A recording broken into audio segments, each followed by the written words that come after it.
afternoon, welcome to We Repair. So today I'm working on a Samsung Galaxy A02S. This is one of the sort of older models now. It's my son's phone. He has successfully broken the screen again. You can't really see it because this brightness has gone a little bit funny, but it's sort of showing at the top and then missing at the bottom. The digitizer doesn't work. It needs some love and attention. So we're going to jump straight in and get this repaired. I have done this one before, so things are a little bit looser, but first thing we're going to do, we're going to get the back off. Now, thing to mention, you need to be careful around the buttons, top and bottom. You also need to be careful around the SIM tray. I've already taken the SIM card out of this, so just be aware when you're doing that. Now, you're going to try and get a metal spudger in between the frame and the back case. Be careful because you can put it in between the frame and the glass, and that's not where we want to pry. It's sort of the second little notch in. And we're just going to work our way around. You'll hear the frame clip as the case undoes. As I say, I've done this a couple of times already, so it's sort of fairly loose on my son's phone, but on a newer one, this won't be as easy to get undone. So again, we'll just work our way around really slowly. Just being quite careful of anywhere where there's a little skinny bit because it will break.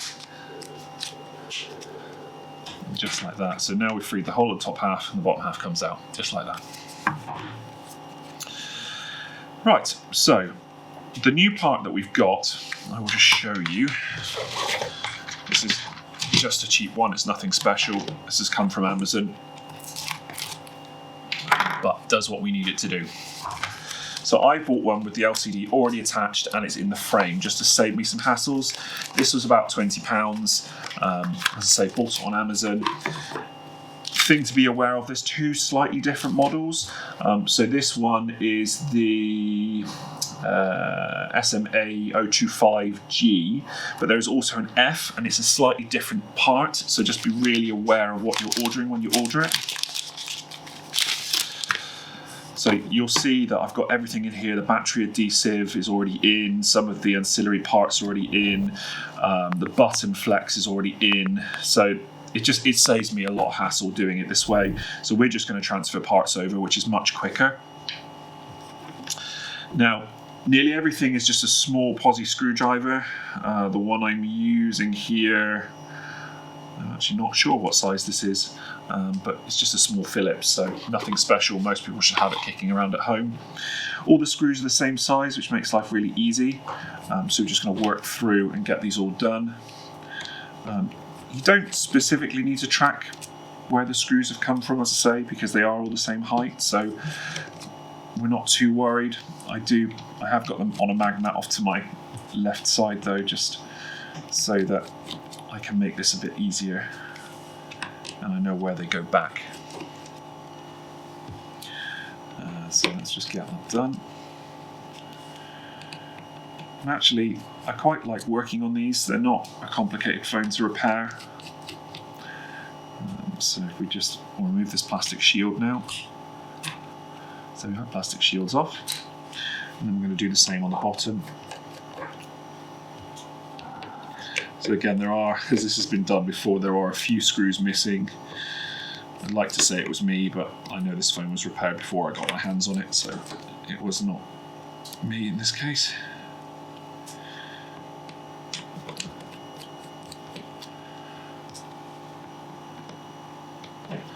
That's one. And then this bottom shielding does come out. Sometimes you need something pointy to get it out though. So I've got a little pair of tweezers here, so let's just see if we can get that wheeled. There we go. So that's done. So, like I say in nearly all of my videos, very first thing that we're going to do is disconnect the battery, just so we don't do any damage. And then we're going to start disconnecting. So this is our LCD digitizer flex. Get that out. We'll just lift that camera just to make our lives easier. And then this whole board, oops, helps if you disconnect this cable as well. This whole board should just lift out as one. So there we go, there's our motherboard, cameras and everything attached, so that makes it lovely and easy. Next thing we're going to do is get this bottom board out, this daughter board. So we're going to have to transfer this little cable as well, which I'm assuming is an aerial cable of some description. disconnect this flex cable that connects it to the top, and then this board does come out.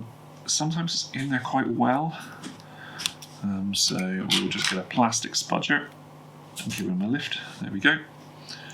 And that's all that's one side. We do also need this vibrate motor. As I say, because I've taken this out before, this should come out quite easily, he says. In this case, no. Let me just grab a small, in fact actually we will use these tweezers and see if we can get it lifted. Oh, this adhesive's good on this one. Last time I did this, clearly it was something a bit stronger. Let's just switch over to a little metal screwdriver and give that a go again. There we go. So that's our vibrate motor out. And the last thing we're going to do is take out our battery. In fact, not the last thing, because we need to do our speaker as well. Again, this is stuck down with some pretty hefty adhesive when you first take it out. The Samsung adhesive is a little bit more tricky. The adhesive that's in here now, because this has been done before, is not too bad, and it just comes free really easily.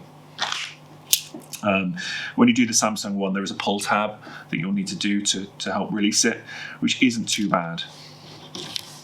Right, next thing we're going to do, if we just pull this cover off first, and then I'm going to transfer this speaker over. Again, we want to try and get this out in one piece if we can, like so. And just so I know which way up it is, I'm going to transfer it straight back into the new one. There we go.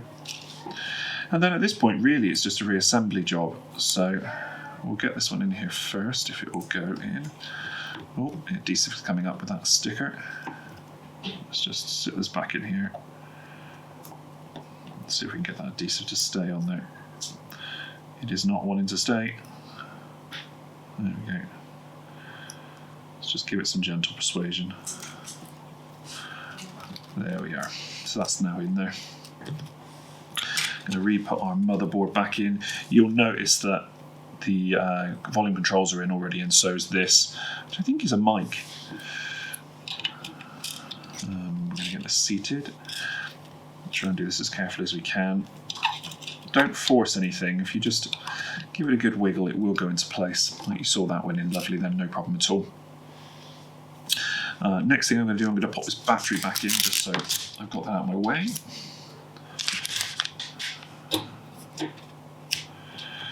There we go. And then vibrate motor. Just give that a little wiggle. Okay, and then we'll do this bottom board. This sticker going to stay in? Yes, it is. Oh, he says.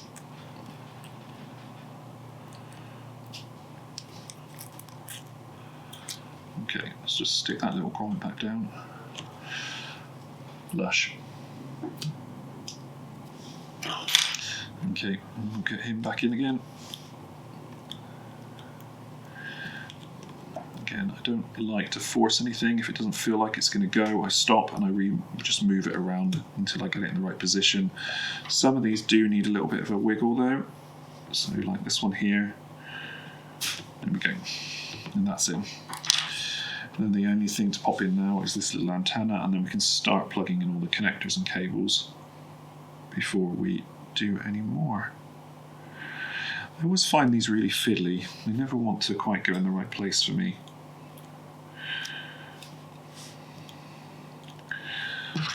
So let's just use this spudger to align it all.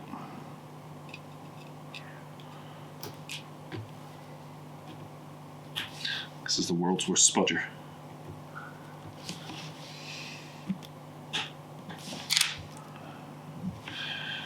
Right, and just make sure it goes around all the little cable guides. And then this one up the top here.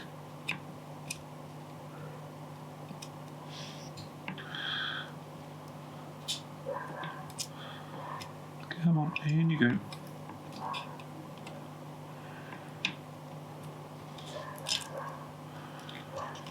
Okay, that's not wanting to go in position properly, so I'll just flick this around the right way so I can get a better view on it. As I say, these ones are always a pain to get in, but once they go in, they're fine. It's just getting them aligned in the right position.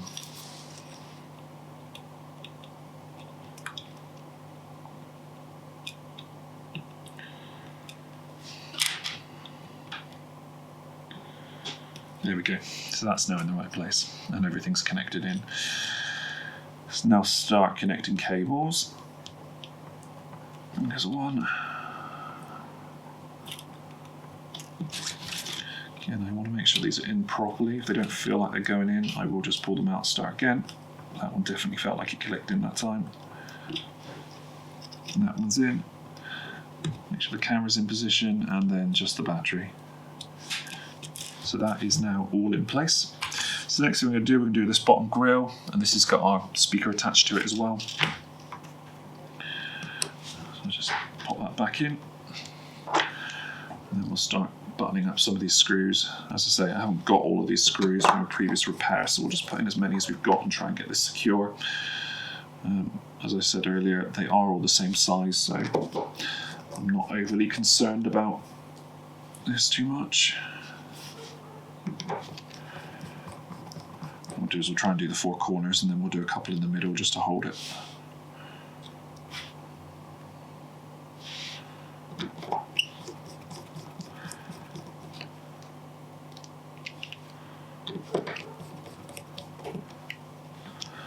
And then the last one. Cool, so that's the bottom buttoned up. Let's do the top now. Again, this will all just push into place, and you'll hear it do some clicks when it holds down. Just a few of them. And again, just from a sort of tension point of view, I like to start with the corners and then do the middle ones afterwards.